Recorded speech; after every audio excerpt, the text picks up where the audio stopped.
So returning for a discussion.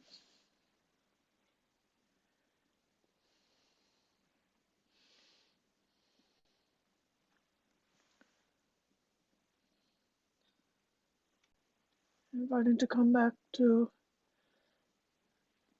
in front of the camera or in front of your little screen for discussion.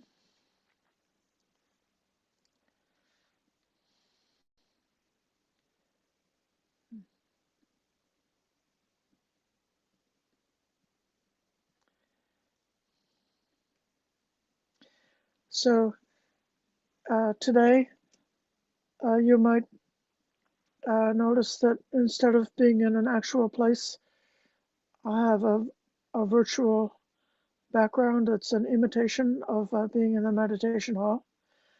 The reason is that during this past weekend, I had the wonderful opportunity to travel to the Empty Cloud Monastery in New Jersey to participate in the ordination of Venerable Satima. This is the Satima who was a resident with Dhamma for more than a year. And then on returning for the safety of others in the community, I'm observing a couple of days of quarantine to make sure that I didn't get COVID. So now I'm in a separate room, broadcasting to the rest of my Dhamma colleagues, as well as broadcasting to you.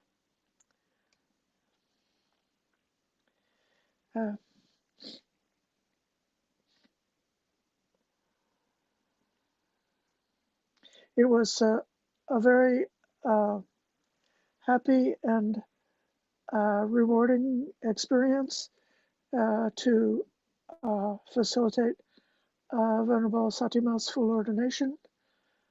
She has been staying with her original root teacher, which is Bhante Gunaratana at the Bhavana Society in West Virginia, and having the opportunity to do a lot of very good inner work in a very loving and supportive environment where the requisites are fine, where the teaching is very good, and where there's a great deal of good mutual appreciation and support as one goes through the challenges of investigating whatever remaining, all of the inner defilements or whatever needs to be cleaned and taken care of, to have a safe place to do that work and to go deeper and deeper as the months go by and the years go by.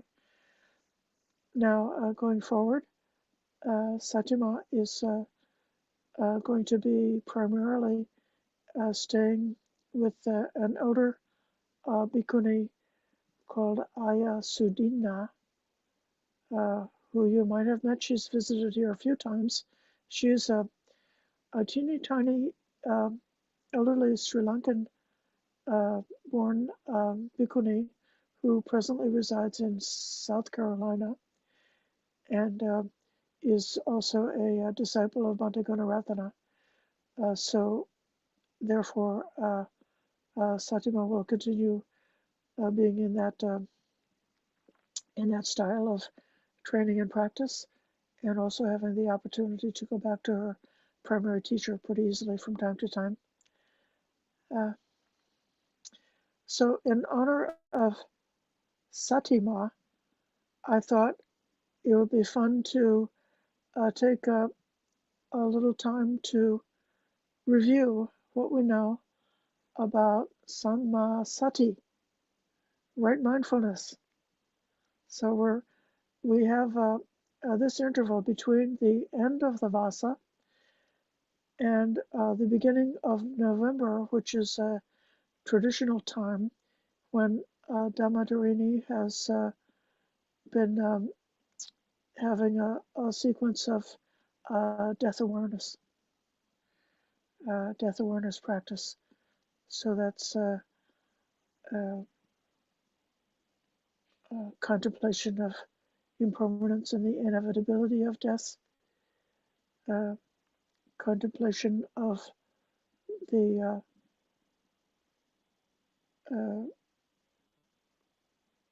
response that one may have to the loss of loved ones or the fear of one's own death, and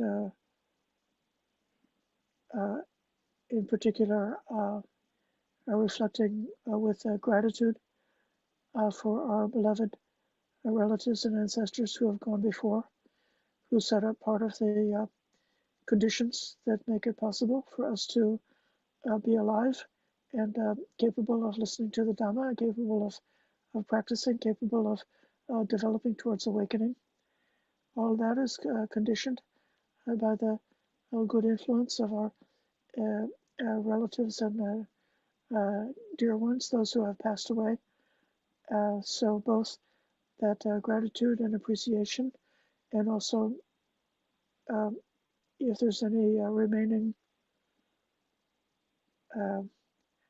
negative formations that one might hold towards a deceased person, Death Awareness Month is the time to take care of that and get rid of those negative formations, if any, and to truly prepare oneself so that who knows, it could be that at the last moment for us, at the very last breath, it could be possible that our mind would be in such a state that it would be free from all kinds of craving, that there would be no clinging to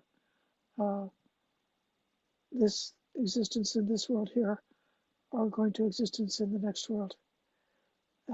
And if one had that freedom, that would indeed be our liberation, wouldn't it? So the contemplation of death, all of that is included in November. Meanwhile, right now we're still in October. I'm celebrating sammā, sati, right mindfulness, or sometimes popularly called vipassana. I think I would consider the foundations of mindfulness as vipassana in the sense of being a different way of seeing or a special way of seeing.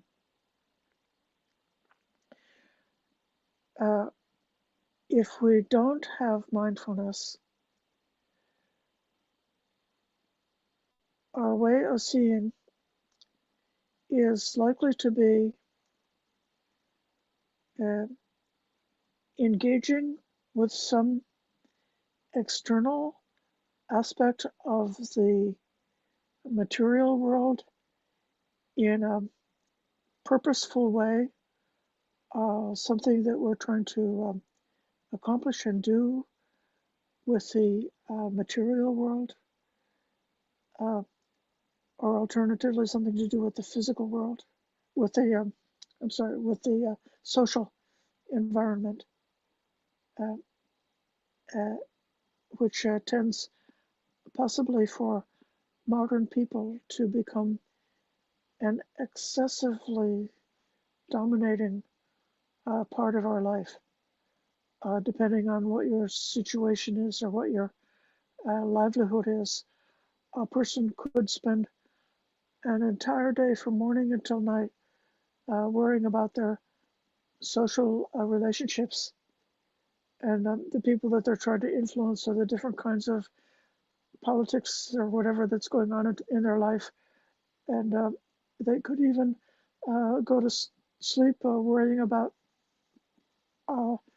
their interpersonal problems or their social problems. They could wake up in the middle of the night worrying about their social problems. They could have dreams that are revealing the mind continuing to grind away at those interpersonal problems, and wake up in the morning with that same kind of like constant obsession, and it is it's a little bit too much, and I think it's somewhat of an unnatural, possibly an unnatural aspect of modern life.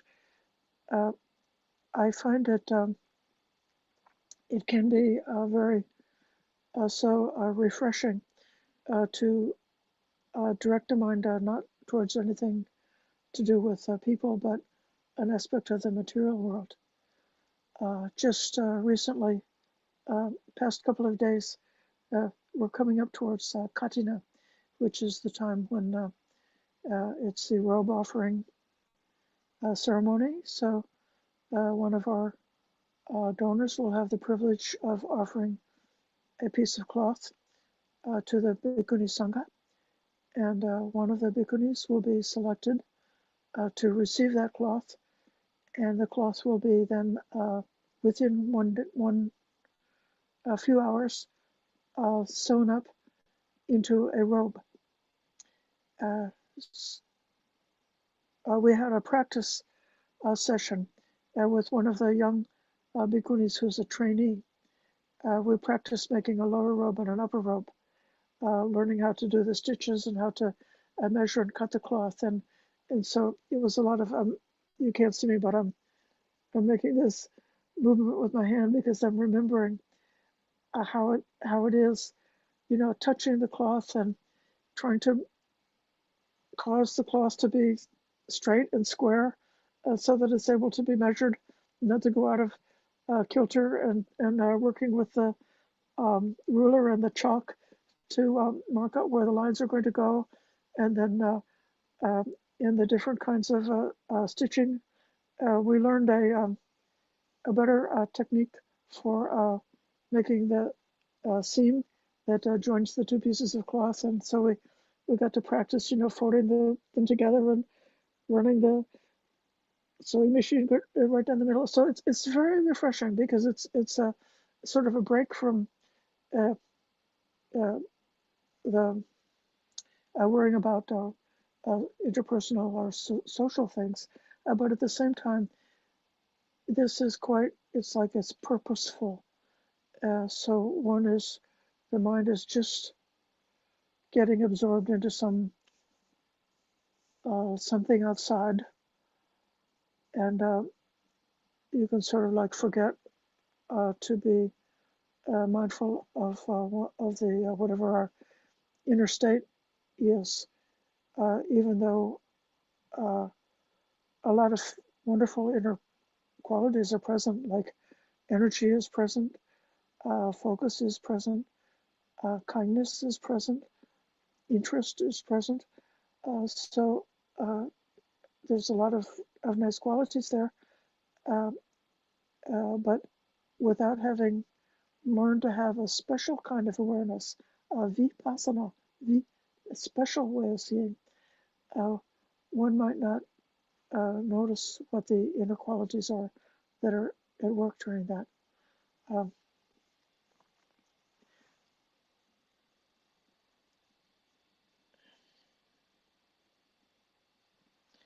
I'm also aware of another, for me, a very meaningful experience I had years ago when I was involved in a lot of hiking, wilderness hiking. On one occasion, I was hiking all by myself. I went over the top of Mount Musilak in New Hampshire, and it happened that getting up to the summit of that mountain, the wind was really powerful. It was like 80-mile winds. The winds were so strong that it was not possible just at the summit. It wasn't possible to get over the summit. It's like the trail was the trail was so old, it was in like a small gully, so it was somewhat sheltered from the wind. But then at the top, one had to get out of that gully and beyond the bare rocks. And each time I tried to do that, I would literally be knocked over. So I had to sort of like crawl around the summit of that mountain to find the trail on the other side. And what I got to experience there was physical fear, which is such a refreshing change of pace from social anxiety. It was just really refreshing, and it was so refreshing in getting on the other side of getting into the slightly sheltered part of the trail on the other side, having this feeling, uh, I'm not going to die today, I'm going to be able to live, and feeling this, like how the mind wants to live. It's like the mind just wants to stay alive, and is so rejoicing and so delighting and dancing and just saying, yes, yes, I'm not going to die right now. And so so this is such a wonderful way of learning, and the kind of fear or anxiety that people have in our modern society, the way our culture is.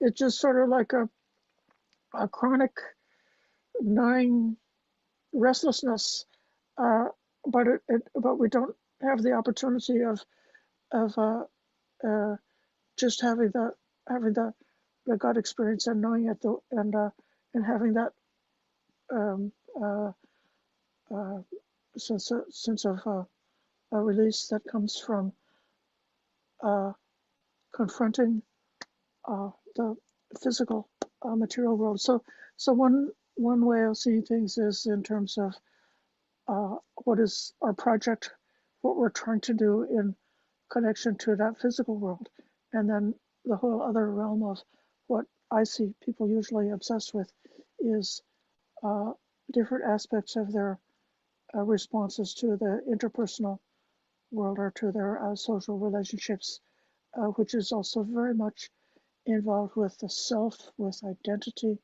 with the desire to uh, live, the desire for safety, the feeling of being threatened or the feeling of being challenged, uh, all the concerns about status and so many other things that are all getting involved with this, yeah, like a craving for existence or craving for security, craving for life, um, and sometimes, of course, in our interpersonal relationships, it can be so deeply caught up in different forms of aversion and hatred, or so many um, different forms of greed and delight, and so uh, all of this is the opposite of what we need to be liberated. So the right mindfulness is actually in part simply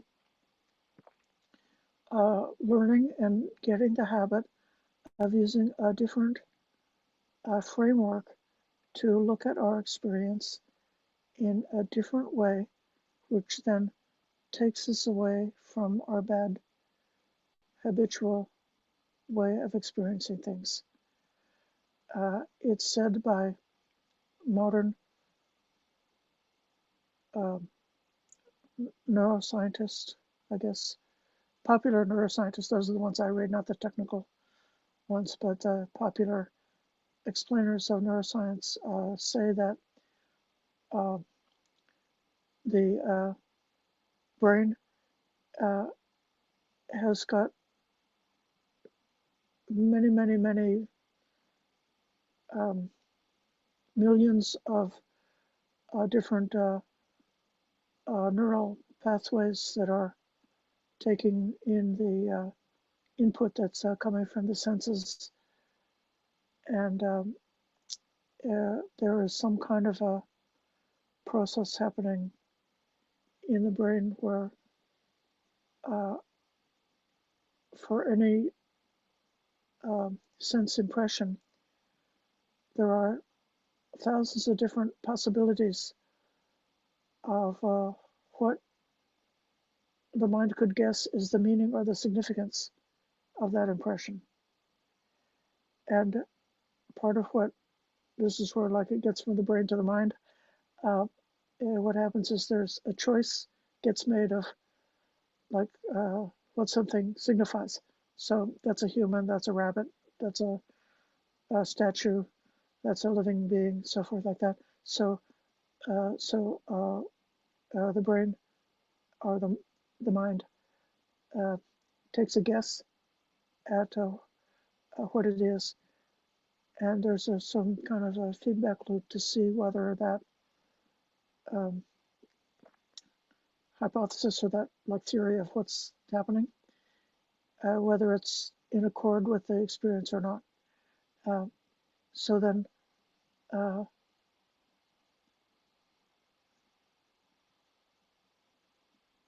adults, as we get older and older, the habitual ways that we see things, we think that it's always what we expect it to be. And so then those expectations strongly condition how we see things, what we see. And if we're seeing things in terms of this is good for me, this is bad for me, this is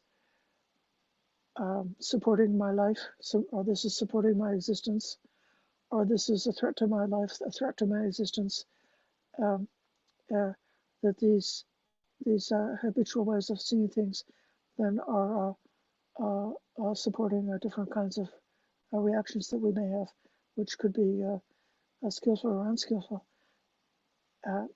But if a person has an unskillful way of seeing and reacting to things, one thing that a cognitive therapist does is help them to look at it in a different way.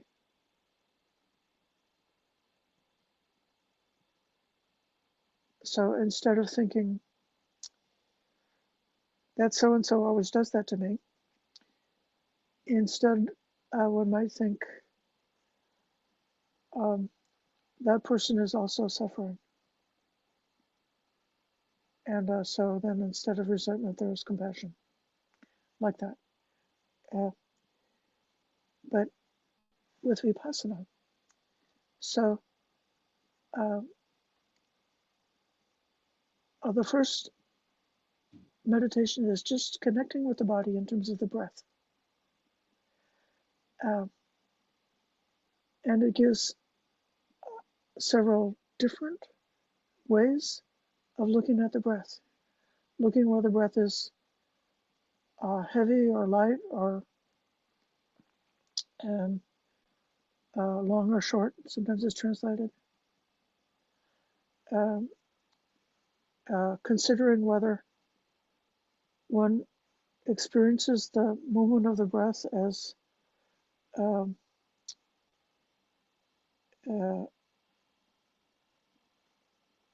focused at one narrow point. This is a method of meditation, like just at the lip of the nostrils. Sometimes you just focus on the breath there, or only focus on the breath with the rise and fall of the belly, like that. Or sometimes different, there's the idea of breathing, experiencing the whole body. So it may be that, well, the whole body is really touched by the breath, isn't it? We get the oxygen, and the oxygen gets into the blood, and the blood, oxygenated blood touches the whole body. So there is certainly a way that, like the breath is sort of a symbol of life, a symbol of the aspect of movement, the constant movement of the living body, and one can sometimes experience the constant tingling, moving aliveness of the whole body in the way that it's almost as if the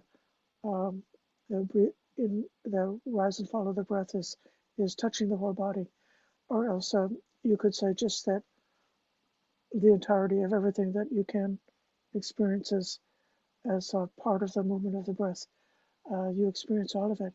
But then there's another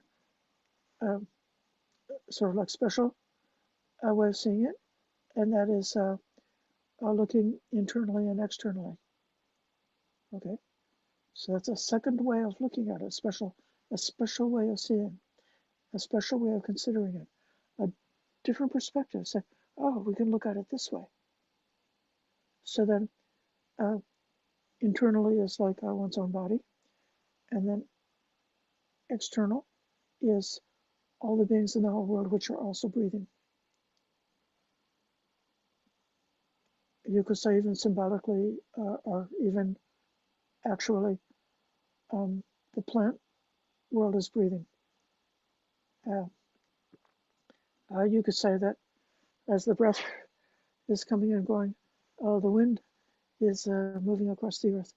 And so it's like in a way, the movement of the whole planet, the whole living planet is breathing.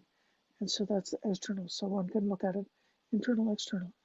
And then there's another way of looking at it. One can see that the breath is impermanent. You could see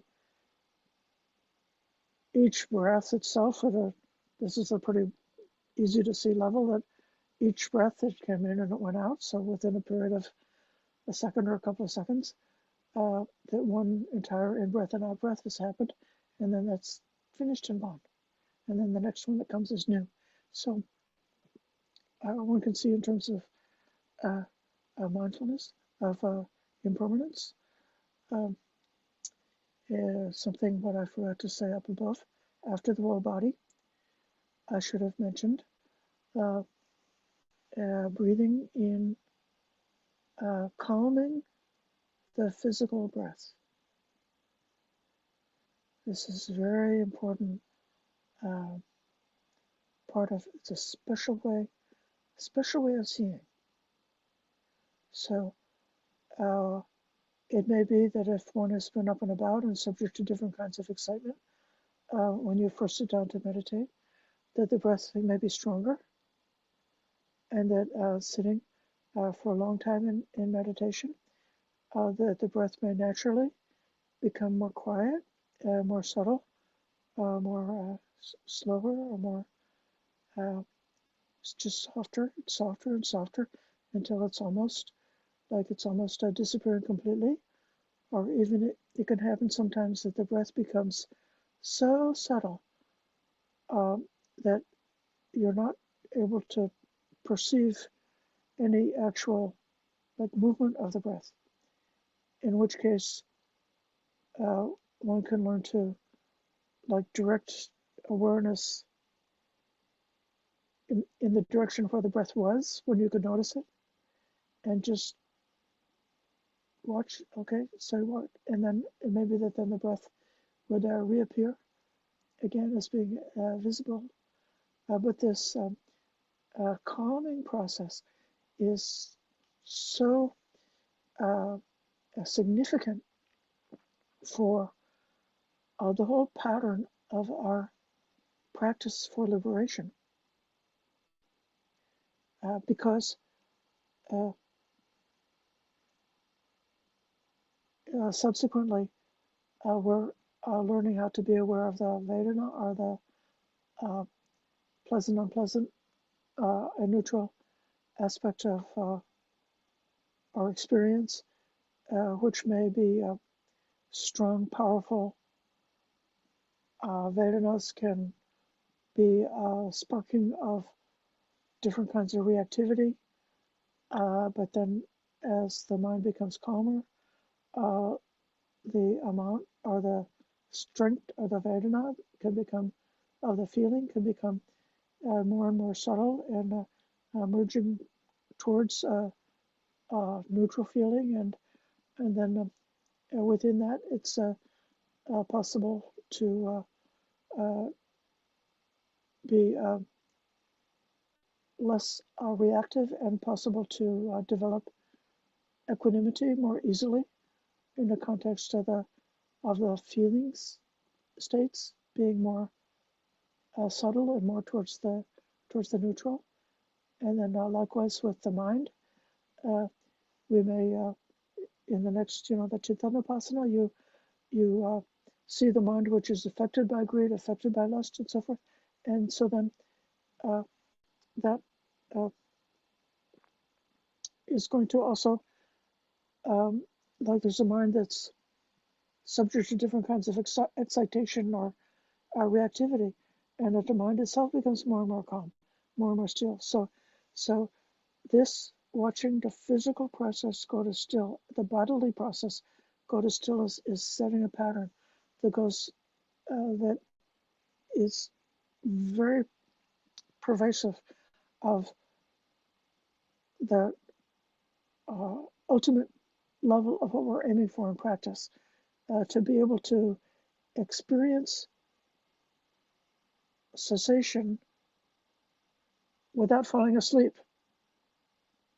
or without losing track because it's too boring or too subtle and we can't see it anymore. And so then the mind just wanders away something else because you can't notice. So keeping the awareness like bright enough to be able to see the breath becoming more subtle. This is setting a pattern, it's like learning a different way of seeing. That's what I'm saying.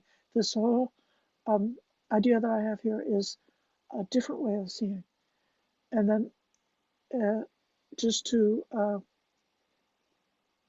speak about the other, there's several other contemplations within the mindful contemplation of the body.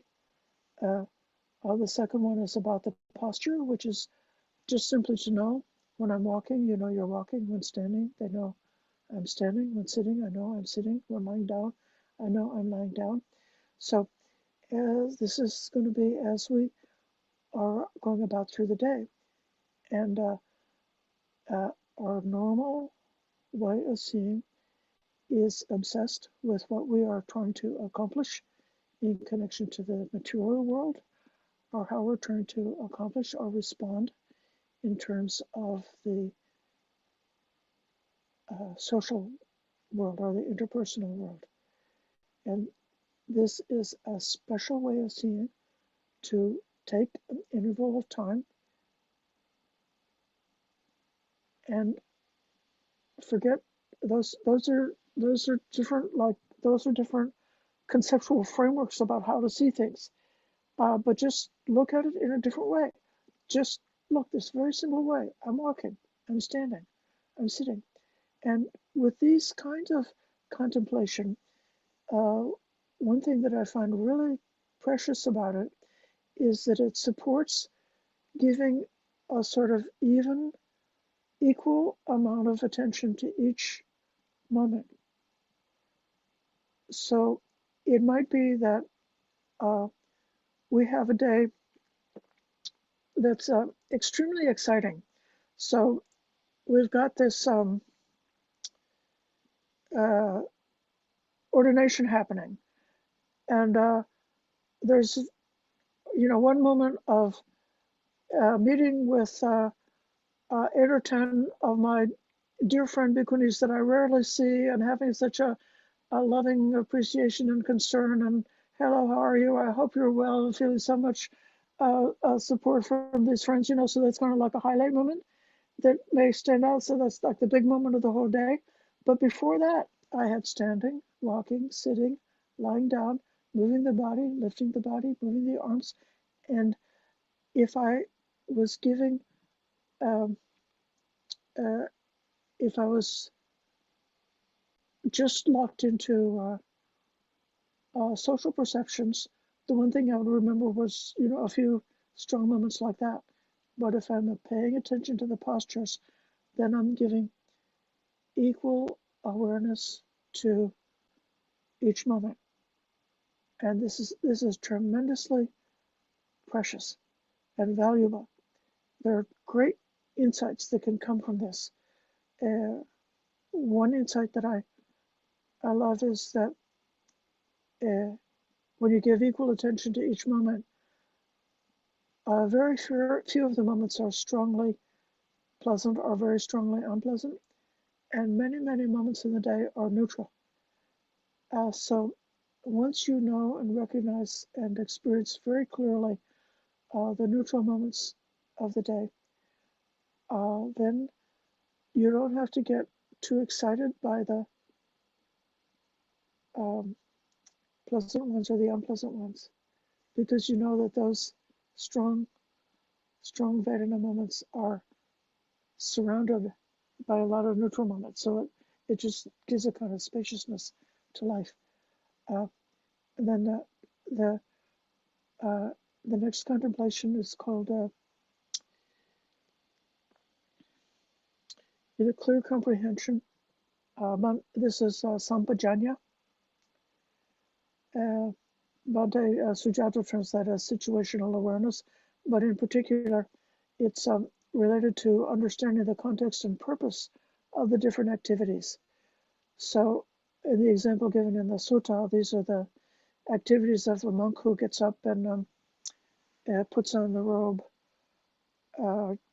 picks up the alms bowl, walks to the village, receives some alms food, and comes back and takes a seat and is eating and drinking, chewing, tasting, and then there'd be urinating and defecating, walking, sitting, standing, sleeping, um, being awake, speaking and keeping silent, all the different activities of the day. And so then being aware of the purpose. And so this is going a step beyond the the previous one, of the awareness of the postures, was just like, what am I doing? And then here, it's like understanding why, for what purpose, and this allows us to approach the part of life where it's very common for a person to lose their mindfulness. And once you're intending to get lunch or intending to do something, then the mindfulness flies out the window and you just become lost in the purpose.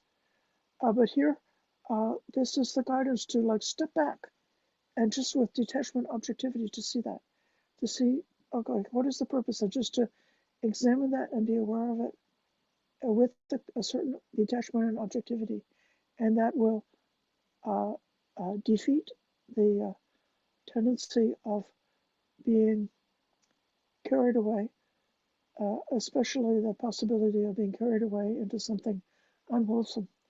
So if you have this sampajanya and you know the purpose for your doing things, if you can see that the purpose is unwholesome, then you have a chance to stop. Or if you see that the purpose is wholesome, then you've got the green light to go ahead. And then the last two contemplations in the mindfulness of the body are particularly intended to defeat two kinds of unwholesome tendencies, the tendency of greed and the tendency of aversion. So the one called patikula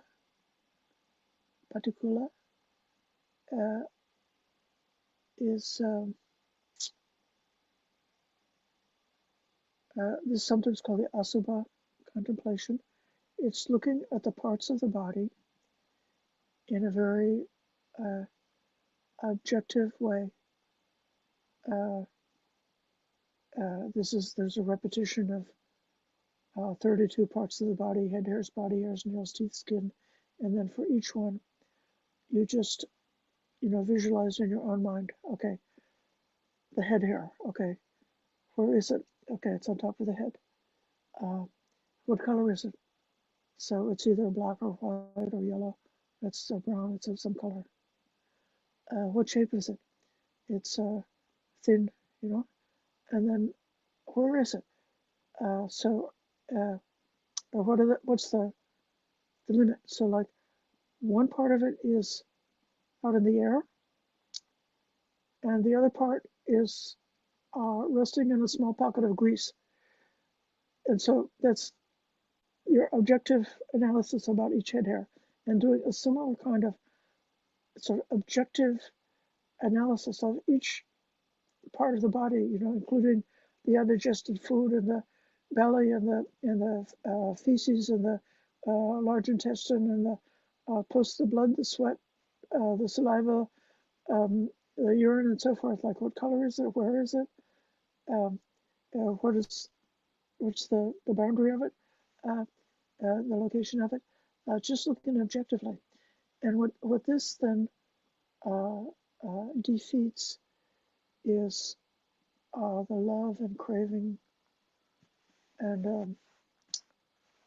uh, uh, that one may have about the beautiful and lovable human body.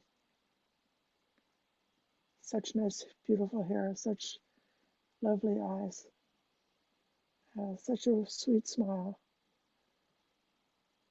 such well-shaped limbs, such, so many things that are lovable and likable in the human body that are attractive, that can be uh, the base for greed to arise, or even seeing a person, who somebody who we like, or someone who we love, or someone who we admire, and then we uh, are like greedy for them to like us back, uh, or greedy for them to be a certain way, and so many different things that are sparked around the form of the body, and so this objective analysis of the body defeats uh, lust. So that's a kind of a conditioning, a different way, just as a different way of looking at the body. So instead of looking at the body as delicious and delightful, look at the body objectively. And then uh, uh, the next one is the elements meditation, which in my experience is um, especially powerful for one who's trying to let go of the conceit I am, or to let go of the identification of the self with the body. When you are reflecting the earthiness of the earth element in the body, and the earthiness of the mountain, or the earthiness of a pasture or a field, it's just earthiness. And you can see that earthiness is just earthiness. It's not personal. It doesn't belong to me. So it's a very, very easy, um, wonderful contemplation to soften the sense of a me and mine in connection to the body. And then the last of all, the charnel ground contemplation of the corpse and the gradual stages of decomposition are most particularly uh, designed as a kind of a therapy, a cognitive therapy, to help us to overcome the fear, aversion of death, or powerful repulsion towards death.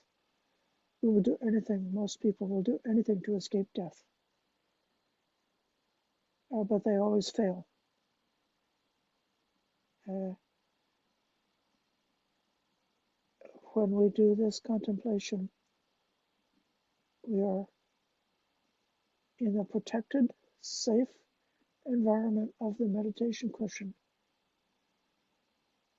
looking at aspects of death which are really repulsive, like a festering corpse being eaten by wild animals,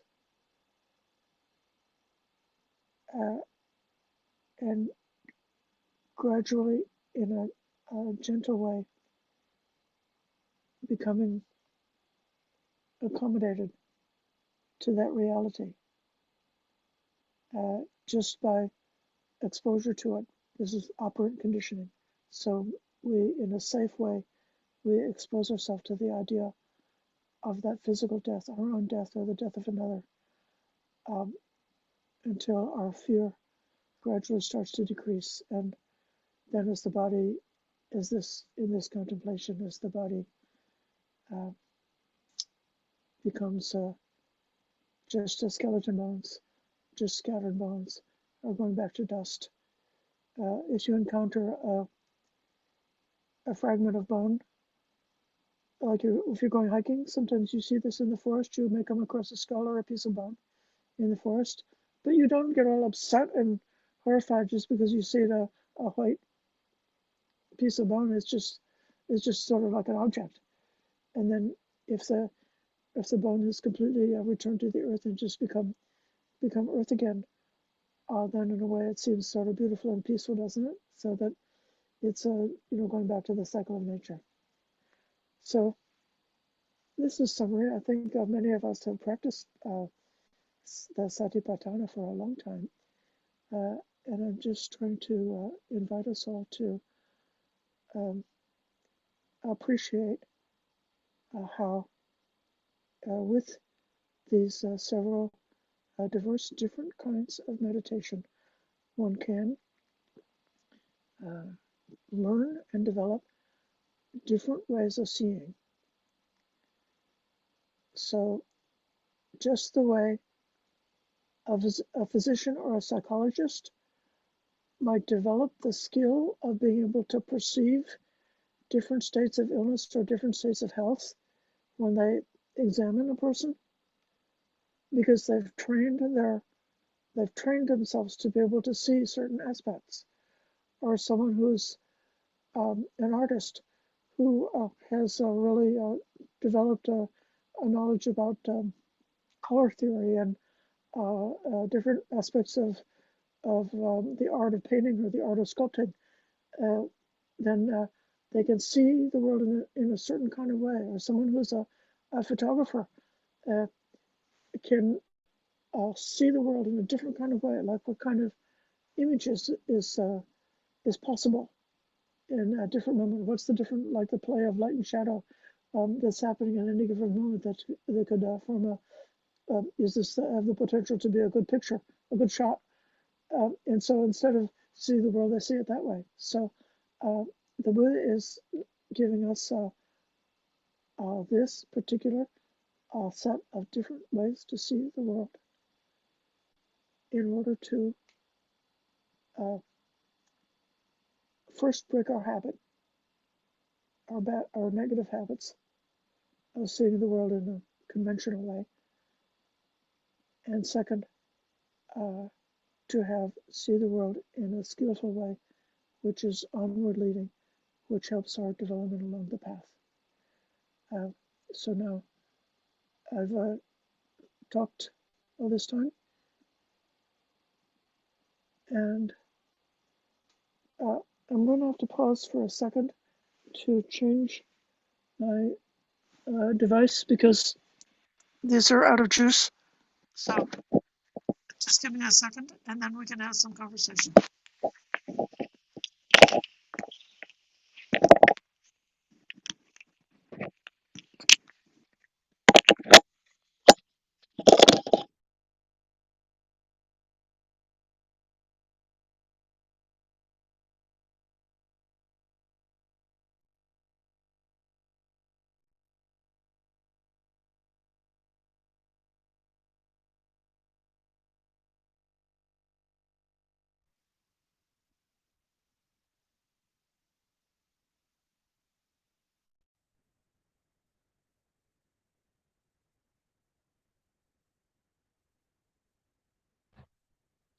Testing.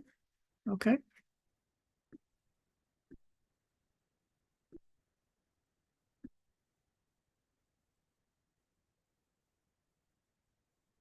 Okay.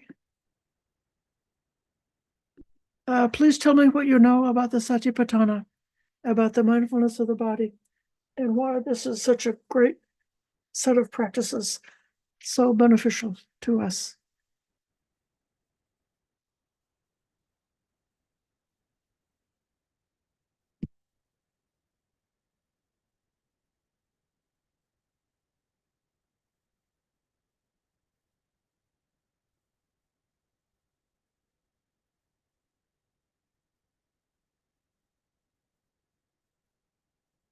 Okay, Nita. Hello, Ayya. This is Saket. Yeah. Yes, Saket. I think one of the reasons I think it's a great contemplation is that I think it starts with a very gross, very easy to observe, like, hey, what's my posture? I think that's really beautiful and easy versus sometimes with anapana meditation, for example, people may struggle to find the breath. So I think that's very nice that it starts with that. Although I think anapana meditation may also be part of mindfulness of body. But I think the other is that, for example, the death contemplation or the elements contemplation can help us in reducing that sense of self, reducing that ego or that belief that I'm permanent. Yeah, those are some of the things that come to my mind. Great, thank you. Who else has an idea?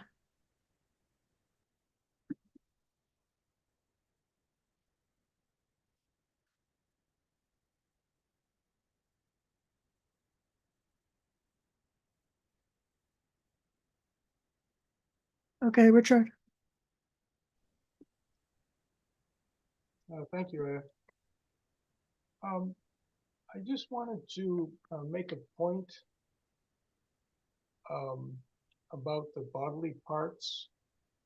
And so in the Satipatthana Sutta, there's 31 bodily parts, but at a later time, an additional part was added because I know you mentioned 32, and Right. That was the brain. But Yeah. I think there's an error in that, being that the 31 bodily parts, there are 6 things that are not mentioned. The eye is not mentioned, the ear is not mentioned, the nose is not mentioned, the tongue is not mentioned, right? The touch part of the skin. There's one thing, skin overall, but your touch, your fingers are extremely sensitive compared to the rest of your body. Scientists say you can feel up to 1/25 thousandths of an inch on average, the average human being, with the fingertips, right? And the brain is not mentioned, and that's because Buddha puts those 6 senses in totally separate category, and usually shows how, very specifically when he's discussing it philosophically, how they're not self, and the things related to those senses, the 6 items altogether related to those senses, how they're not self. And so that's why you don't see anything mentioned as the brain, because mana is actually, in terms of the physical body, mana is the brain. That's the way that you come through the physical body and are aware of it, you might say. So I know there's some question. I remember Ayya T said one time in a lecture many years ago that she was talking about that they didn't even know what the brain was, but I don't think that's a fact. I think it's just a separate category, and I think some of that comes from like the ancient Egyptians in the mummification process. They didn't know what the brain was, so they pulled it out of the skull and they threw it away. They mummified all the other organs, but the brain they just tossed in the trash.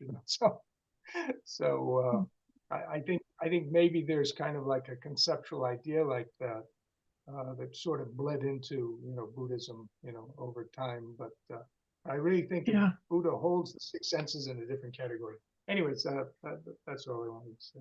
Thank you. Well, that's a nice observation. And I've also heard that they didn't know what the brain was, but it would be not very difficult to notice if somebody takes a blow to the head, that it would affect their cognition. And so, I mean, we hear that the heart is sometimes said to be associated with cognition, and in modern times we know that there is some aspect of the whole nervous system that's connected to cognizing. The other parts that are not mentioned are the genitals, which maybe just because it would be too much of a distraction to contemplate the genitals internally and externally. But thinking of the brain as being one of the base of the mind faculty would be the reason that it's not part of this list. Yeah, thank you. That's a good observation. I'll call on Karuna. Thank you, Ayya. So to answer your question about what do we know about the contemplation of the body or mindfulness of the body? I've been sort of dealing with an ongoing illness for a few months, and it's something that's eventually going to need surgery. So it's getting progressively more serious. So it's been a good anchor to contemplate like Vedana, just sort of, Vedana and impermanence, just sort of see like the rising and falling of pain, discomfort, sleepiness.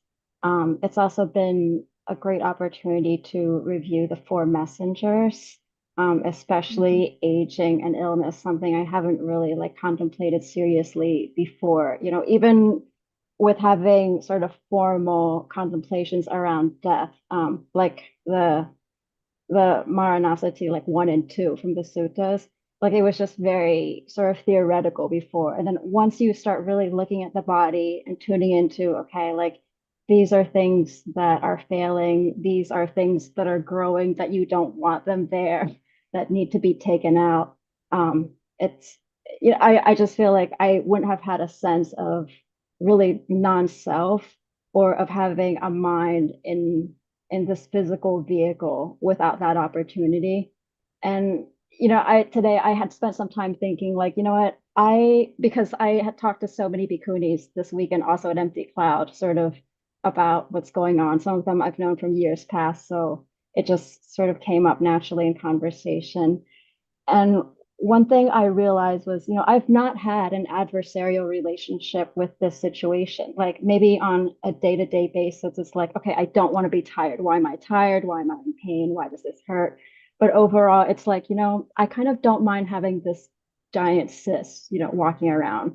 And also a part that's like, okay, when they take it out, am I still going to be able to do these contemplations, right? Like, am I still always going to have that nagging daily reminder in my body that's like, okay, this is your opportunity to look at impermanence, look at mortality. Yeah, and just a reminder to yourself to keep your thoughts on like painful and non-painful and neutral feelings. So that's what I had to share. Thank you, Ayya. Great, thank you so much. And you see how any situation, it's like life is like one problem after another.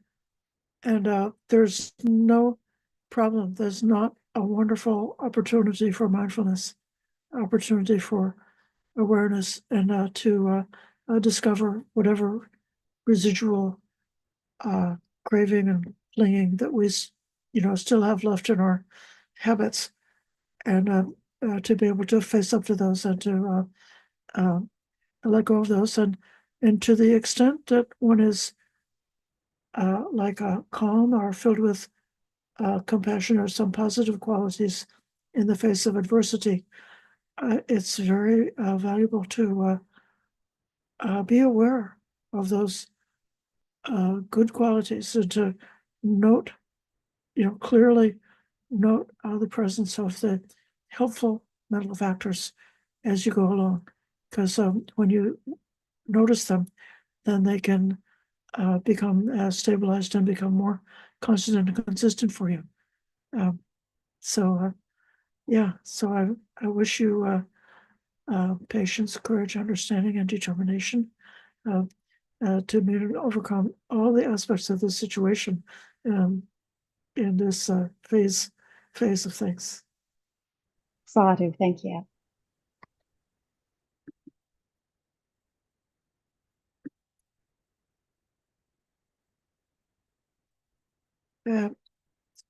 We've come to the end of our time, and I would like to invite all of us to give a closing homage to the Buddha, Dhamma, and Sangha.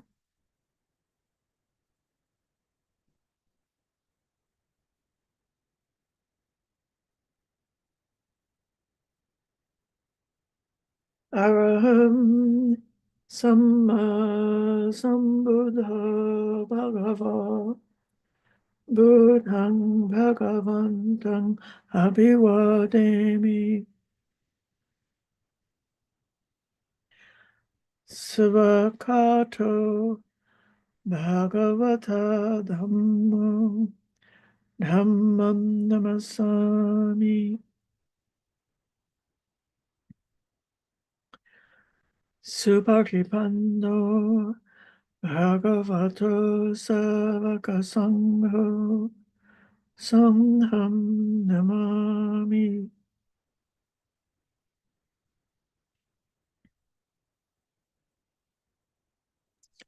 And homage to